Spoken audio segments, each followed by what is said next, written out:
श्री शिवशंकर महादेव की जय। ओम नमः शिवाय। श्री शिवाय नमस्तुभ्यम। आप सब पर भगवान महादेव की कृपा सदैव बनी रहे। अब बात करते हैं आज का पंचांग की। आज विक्रम संवत 2080 साके 1945 द्वितीय श्रावण मास शुक्ल पक्ष नवमी वार शुक्रवार तारीख 25 अगस्त 2023 है। आज का चंद्रमा है वृश्चिक का और नक्षत्र सुबह 9:14 तक अनुराधा नक्षत्र रहेगा। वह उसके बाद में पूरे दिन ज्येष्ठा नक्षत्र रहेंगे। योग है वैधृति। आज सुबह 9:14 तक सर्वा सिद्धि योग भी रहेगा। आज भद्रा नहीं है। अब बात करते हैं चौगड़ियों की। सुबह 6:18 से 11:05 तक संचल लाभ व अमृत का चौगड़िया रहेगा। वह दोपहर में 12:15 से 1:06 तक अभिजीत मुहूर्त रहेगा। वह दोपहर में 12:40 से 2:16 तक शुभ का चौगड़िया रहेगा। वह सायकाल वेला में 5:27 से 7:02 तक संचल का चौगड़िया रहेगा। अब बात करते हैं आज का राहु काल। राहु काल दिन में 10:30 से 12 बजे तक राहु काल रहेगा। राहु काल में कोई भी शुभ कार्य नहीं होता है। अब बात करते हैं यात्रा की। आज आग्नेय दिशा में राहु काल होने से आग्नेय दिशा की यात्रा नहीं करनी चाहिए। सम्मुख चंद्रमा आज उत्तर दिशा में सम्मुख चंद्रमा होने से उत्तर दिशा की यात्रा करना शुभ माना गया है। अब कल की कथा में वाराणसी व काशी विश्वनाथ का महात्म्य का वर्णन था। आज की कथा में 8वां ज्योतिर्लिंग गोदावरी तट पर त्र्यंबकेश्वर ज्योतिर्लिंग में महर्षि गौतम की कथा का वर्णन है। आगे कथा है कि सूची कहते हैं कि हे मुनिवर सुनो, मैंने सदगुरु व्यास जी के मुख से जैसे सुनी है उसी रूप में एक पाप नाशक कथा मैं तुम्हें सुनाने जा रहा हूं। पूर्व काल की बात है। गौतम नाम से विख्यात एक श्रेष्ठ ऋषि रहते थे जिनकी परम धार्मिक पत्नी का नाम अहल्या था। दक्षिण दिशा में जो ब्रह्मगिरी है वहीं उन्होंने 10,000 वर्षों तक तपस्या की थी। उत्तम व्रत का पालन करने वाले महर्षियों एक समय वहां 100 वर्षों तक बड़ा भयानक अकाल पड़ा। सब लोग महान दुख में पड़ गए। इस भूतल पर कहीं गीला पत्ता भी नहीं दिखाई देता था। फिर जीवों का आधारभूत जल कहां से दृष्टिगोचर होता। उस समय मुनि मनुष्य पशु पक्षी और मृग सब वहां से 10 दिशाओं को चले गए। तब गौतम ऋषि ने 6 महीने तक तप करके और वरुण को प्रसन्न किया। वरुण ने प्रकट होकर और वर मांगने को कहा। ऋषि ने वृष्टि के लिए प्रार्थना की। वरुण ने कहा कि देवताओं के विधान के विरुद्ध वृष्टि न करके मैं तुम्हारी इच्छा के अनुसार तुम्हें सदा अक्षय रहने वाला जल देता हूं। तुम एक गड्ढा तैयार करो। उनके ऐसा कहने पर गौतम ने 1 हाथ गहरा गड्ढा खोदा और वरुण ने उसे दिव्य जल के द्वारा भर दिया तथा परोपकार से सुशोभित होने वाले मुनिश्रेष्ठ गौतम से कहा कि हे महामुने, कभी क्षीण न होने वाला यह जल तुम्हारे लिए तीर्थ रूप होगा और पृथ्वी पर तुम्हारे ही नाम से इसकी ख्याति होगी। यहां किए हुए दान, होम, तप, देव पूजन और पितरों का श्राद्ध सभी अक्षय होंगे। ऐसा कहकर उन महर्षि ने प्रशंसित हो वरुण देव अंतर्ध्यान हो गए।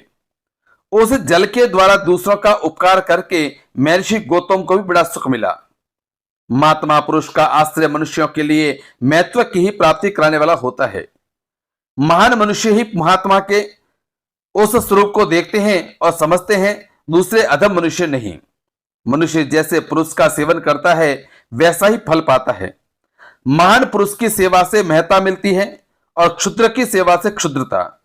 उत्तम पुरुषों का यह स्वभाव ही है कि वे दूसरों के दुख को नहीं सहन कर सकते।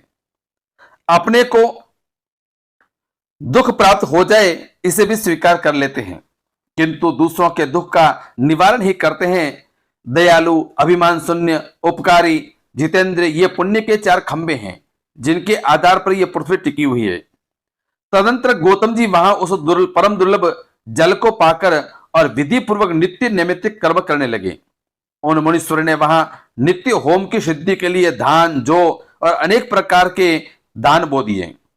तरह तरह के धान्य, भांति भांति के वृक्ष और अनेक प्रकार के फल फूल वहां लहला रहे थे।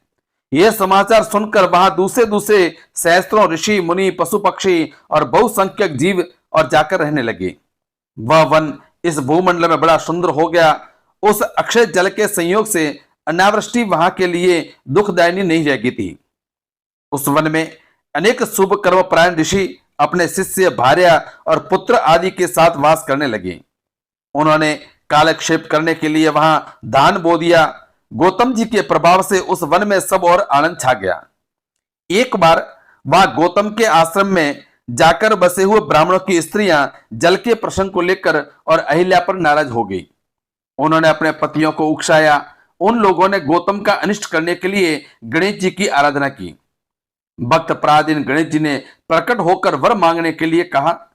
तभी ये बोले कि हे भगवान, यदि आप हमें वर देना चाहते हैं तो ऐसा कोई उपाय कीजिए जिसे समस्त ऋषि डांट फटकार कर और गौतम को आश्रम से बाहर निकाल दे। गणेश जी ने कहा कि ऋषियों, तुम सब लोग सुनो, इस समय तुम उचित कार्य नहीं कर रहे हो। बिना किसी अपराध के उन पर क्रोध करने के कारण तुम्हारी हानि ही होगी। जिन्होंने पहले उपकार किया हो उन्हें यदि दुख दिया जाए तो वह अपने लिए हितकारक नहीं होता है। जब उपकारी को दुख दिया जाता है तब उससे इस जगत में अपना ही नाश होता है। ऐसी तपस्या करके उत्तम फल की प्रसिद्धि की नहीं की जा सकती। स्वयं ही शुभ फल का परित्याग करके अहितकारक फल को नहीं ग्रहण किया जाता है। इस प्रकार गणेश जी के बार बार समझाने पर भी फिर भी वो नहीं समझे और स्त्रियों के शक्ति से मोहित हुए। तुम लोग यदि मेरी बात नहीं मानोगे तो तुम्हारा यह बर्ताव गौतम के लिए अत्यंत ही हितकारक ही होगा, इसमें संशय नहीं है। हे मुनि श्रेष्ठ, गौतम तुम्हें पुनः निश्चय ही सुख देंगे, अतः उनके साथ छल करना कदापि उचित नहीं है। इसलिए तुम लोग कोई दूसरा वर मांग लो। सूत जी कहते हैं कि ब्राह्मणों, महात्मा गणेश ने ऋषियों से जो बात कही वह यद्यपि उनके लिए हितकर थी तो भी उन्होंने इसे स्वीकार नहीं किया। तब भक्तों के अधीन होने के कारण उन शिव कुमार ने कहा कि तुम लोगों ने जिस वस्तु के लिए प्रार्थना की है उसे मैं अवश्य करूंगा, पीछे जो होना होगा वह होकर रहेगा। ऐसा कहकर वे अंतर्ध्यान हो गए। हे मुनीश्वरों, उसके बाद उन दुष्ट ऋषियों के प्रभाव से तथा उन्हें प्राप्त हुए वर के कारण जो घटना घटित हुई उसे सुनो। वहां गौतम के खेत में जो धान और जौ बोया हुआ था उनके पास गणेश जी एक दुर्बल गाय बनकर गए। दिए हुए वर के कारण वह गाय कांपती हुई वहां जाकर धान और जौ चरने लगी। इसी समय देववश गौतम जी वहां आ गए। वे दयालु ठहरे, इसलिए मुट्ठी भर तिनके लेकर उन्हीं से उस गौ को हाँकने लगे। उन तिनकों का स्पर्श होते ही वह गौ पृथ्वी पर गिर पड़ी और ऋषि के देखते देखते उसी क्षण मर गई। वह दूसरे जो देसी ब्राह्मण थे उनकी दुष्ट स्त्रियां वहां छिपे हुए सब कुछ देख रहे थे। उस गौ के गिरते ही वे सब के सब बोल उठे, गौतम ने यह क्या कर डाला? हे गौतम, तुमने यह क्या कर डाला? गौतम भी आश्चर्यचकित हो अहिल्या को बुलाकर और व्यथित हृदय से दुख पूर्वक बोले कि हे देवी, ये मेरे से क्या हो गया?